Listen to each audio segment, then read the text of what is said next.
toy izao ndraiky avana ny teny zaraina sy omenantsika anio aoka hitsara ampahamarinana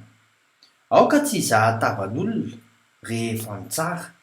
ahaka ny voasoratra ao amin'ny oabolona toko faefatra amby roapolo andiny fahatelo amby roapolo amin'ny anaran'i Jesosy hoe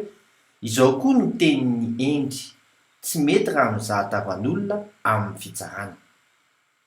satria miteraka ozona izany ahaka ny voasoratra ao amin'ny oabolona toko faefatra amby roapolo andiny faefatra amby roapolo amin'ny anaran'i Jesosy hoe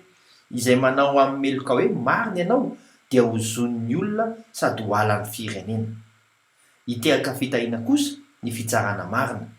ahaka ny voasoratra ao amin'ny oabolona toko faefatra amby roapolo andiny fadimy amby roapolo amin'ny anaran'i Jesosy hoe fa izay mitsara marina kosa no hahita soa sy hahazo fitahiana tsara ka tsao ary ilay fiadanany mivavaka isika raha eo ianao ilay fahamarinana tefeo izahay mba halala bebe koa hatrany ny sitraponao araka ny taridala ny fanahinao masina amin'ny anaran'i Jesosy Kristy velona avy any Nazareta amen. Mandrapiaona tompoko.